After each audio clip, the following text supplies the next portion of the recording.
네, 안녕하세요. 노블라인의 백현욱입니다.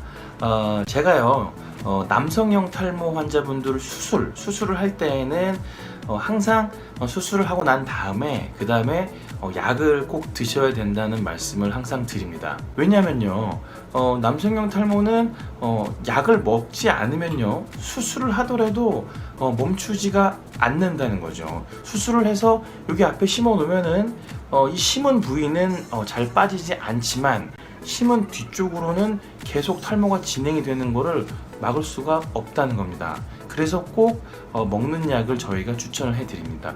이 먹는 약을 드시면은 탈모가 100% 완전히 딱 멈추는 건 아니지만 속도가 어마어마하게 확 줄어들기 때문에 나중에 추가적인 수술을 할 가능성도 낮춰주고 나중에 혹시 추가적인 수술을 하더라도 적은 양의 모발만 이식을 하면 끝낼 수 있게 해준다는 거죠. 그럼 제가 남성형 탈모 수술을 할 때 100% 항상 모든 사람들한테 먹는 약을 추천을 하느냐? 그거는 아닙니다. 제가 그렇게 추천을 안 하는 그런 경우들도 있어요. 제가 오늘 거기에 대해서 좀 설명을 드릴게요. 첫 번째로 제가 남성형 탈모인데도 불구하고 수술을 하면서 먹는 약을 권해드리지 않는 경우가 어떤 경우가 있냐면요, 과거에 약을 드신 경험이 있는데 그 약 부작용이 너무 심해서 도저히 드실 수가 없었던 분들, 그런 경험이 있으셨던 분들한테는 제가 어떻게 권해드릴 수가 없더라고요. 물론 통계적으로 볼 때에 그런 어떤 부작용이 생길 확률은 높지 않고, 또 그런 부작용이 생겼을 때에 약을 계속 드셔서 먹는 기간이 길어지면은 몸이 적응이 되기 때문에 그런 부작용도 없어지는 경우가 더 많거든요. 그런데 그런 모든 과정을 다 해봤는데도 도저히 부작용 때문에 못 드시는 분들이 있긴 있어요. 그럼 그런 분들한테 제가 어떻게 약을 권해요? 그럴 순 없죠. 그분들은 약을 드시지 않는 대신에 그 대신에 저희가 수술을 할 때에 계획을 조금 다르게 잡아야 돼요. 왜냐하면은 약을 드시는 다른 남성형 탈모 환자들, 수술 받는 환자들이랑은 다르게 앞으로 모발이 빠질 가능성들이 상당히 높으신 분들이잖아요. 그러니까 저희가 그런 분들은 수술을 할 때에 뒤쪽의 모낭들을 최대한 아껴가면서, 뭐 누구나 다 아껴 쓰긴 하지만 그런 분들은 더 아껴서 수술을 해야 된다는 거죠. 뒤쪽 모발을 아껴서 이마를 너무 많이 낮추면 안 되고 밀도도 조금 낮춰서, 너무 밀도를 높이느냐고 막 이렇게 모낭들을 낭비하지 말고 최대한 뒤쪽 모발들을 아껴서 쓰는 그런 수술 쪽으로 저희가 계획을 잡아서 수술을 하게 됩니다. 두 번째 경우는요, 어떤 경우가 있냐면은 탈모 진행이 거의 멈춰 있는 그런 분들이 있어요. 그런 분들은 제가 수술을 하더라도 먹는 약을 권해드리지 않습니다. 이 이야기를 들으면은 이제 또 많은 환자분들께서, 특히 젊으신 분들께서 이렇게 말씀을 하세요. 오셔서 제가 뭐 군대 가서 머리가 이만큼 빠졌는데 그 군대 제대하고 난 다음부터는 머리카락이 하나도 안 빠져요. 전 약은 안 먹어도 될 것 같아요 라고 이야기를 한다고 제가 약 추천을 안 하는 건 아닙니다. 여러분들 꼭 기억하셔야 될 거는요, 남성형 탈모는 항상 원웨이로 갑니다. 원웨이 프로세스라고 그러는데 항상 한쪽 방향으로만 흘러가는 거죠. 좋은 쪽에서 나쁜 쪽으로 이렇게 계속 흘러가요. 물론 거기에는 어느 정도의 어떤 속도 차이가 있겠죠. 어떨 땐 좀 빨리 가다가, 어떨 땐 좀 천천히 가다가, 어떨 때는 조금 멈춰 있는 것 같다가, 어떨 때 또 확 빠지다가 이렇게 됩니다. 그렇기 때문에 여기 뭐 멈춰 있는 것 같다고 해서 약을 안 드시면은 나중에 확 또 빠져서 오시는 분들이 많기 때문에 그런 분들은 약을 드셔야 돼요. 제가 말씀을 드리는 탈모가 멈춰 있는 분들은 어떤 분들이냐면요, 이런 젊은 분들, 이런 분들 말고 어떤 분들이냐면요, 제가 옛날에도 항상 말씀을 드렸지만 이게 이제 이쪽이 이제 모발 머리카락 숫자예요.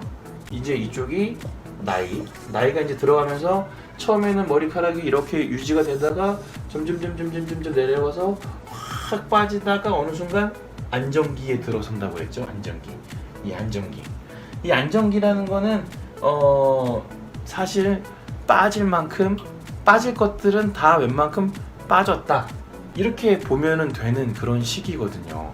이 안정기에 들어서신 분들, 이 안정기 들어섰더라도 뭐 사실 탈모가 완전히 멈췄다고 보기는 힘들죠. 근데 어느 정도 연세가 뭐 60, 70 상황에 따라서 좀 다를 수 있어요. 나이가 그 정도 드셨는데 탈모도 어느 정도 안정기에 들어서셨어요. 근데 약을 드셨는데 이게 뭐 부작용도 있고 약에 대한 거부감이 좀 크고 이러면은, 그럴 때는 사실 수술을 하면서도 약을 먹지 않는 거를 한번 고려해 볼 만합니다. 물론 이 안정기에 들어서신 분들 수술을 할 때에 항상 모든 사람들한테 약물을 안 드셔도 된다 이렇게 얘기를 하진 않습니다.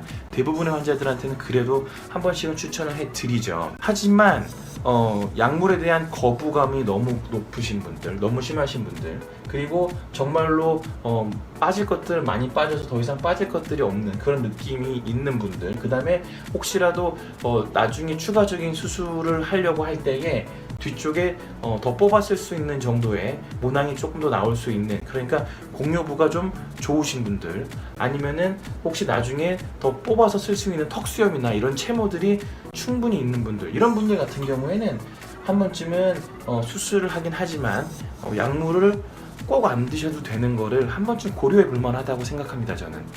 그 다음에 또 다른 케이스가 있어요. 나이가 아주 젊으신 분들은 안 돼요. 아주 젊으신 분들은 앞으로 탈모가 어떻게 진행이 될지를 제가 예측하기가 정말 힘듭니다. 그렇기 때문에 아주 젊으신 분들은 약을 드셔야 되는 분들이 대부분이에요. 하지만 이제 나이가 한 40대, 뭐 한 50대 되셨는데 탈모 정도가 아주 미비해요. 미비하고 뒤쪽에서 뽑았을 수 있는 모낭들은 너무 많아요. 너무 많고 가족력을 봤을 때에 탈모가 심하신 분들이 없어요. 탈모가 심하신 분들이 없어. 그러면은 한 번쯤 그런 분들도 약을 한번 약에 대한 거부감이 좀 있으시면은 약 한 번 안 먹는 거를 한번 고민해 볼 만해요. 왜냐면요, 이 40, 50대라는 나이는 그 40, 50대부터 모발이 엄청나게 빠지시는 분들은 좀 많지 않습니다. 정말로 모발이 여기서부터 여기까지 다 빠져서 정말로 나중에 뒤쪽에서 뽑았을 머리가 없어서 문제가 될 만큼 그렇게 탈모가 심하시게 될 분들은 대부분 20, 30대에 쇼부가 나요. 근데 40대, 50대인데 M자만 살짝 이렇게 올라가 있어요. M자만 살짝 올라가 있고 요즘에 모발도 그렇게 많이 빠지는 것 같지는 않아요.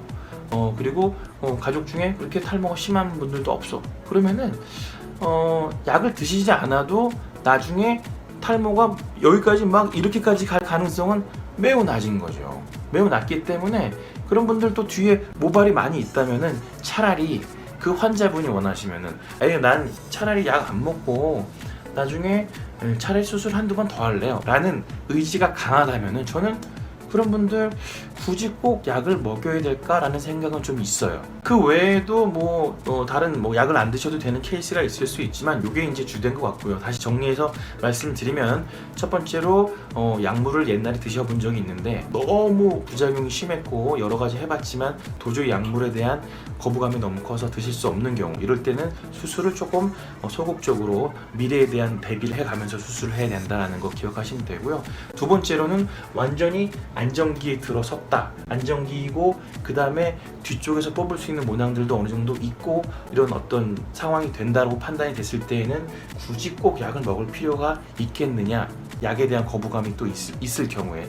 그 다음에 세 번째로는 40, 50대가 됐는데도 탈모 진행이 분명히 남성형 탈모긴 하지만 진행이 그렇게 빠르지가 않고 약간 M자나 아니면 미미한 정도의 탈모가 진행이 됐을 때에, 그리고 본인이 뒷머리가 많고 이래서 나중에 한두 번 더 수술하는 거에 대한 거부감이 없을 때, 이럴 때에는 굳이 약에 대한 거부감이 있는데 억지로 꼭 먹어야 될 필요가 있을까라는 생각이 좀 듭니다. 혹시 여러분들 중에서도요 이런 세 가지 경우에 해당되는 분이 있으시다면요, 모발 이식을 할 때에 약 드시는 거에 대해서는 꼭 한번 주치 선생님이랑 한번 이야기를 해보시고요. 혹시 수술을 너무너무 하고 싶은데 약은 너무너무 먹기 싫어서 이것 때문에 너무 고민하시는 분들, 그런 분들 꼭 100% 수술을 하면 꼭 먹어야 되는 거 아닐 수 있거든요. 그러니까 한번 주치 선생님들이랑 같이 한번 잘 이야기를 해보고 좀 시간을 상담 시간을 좀 길게 갖고 한번 이야기를 해보시면은 어느 정도 해결법이 나오지 않을까 싶습니다.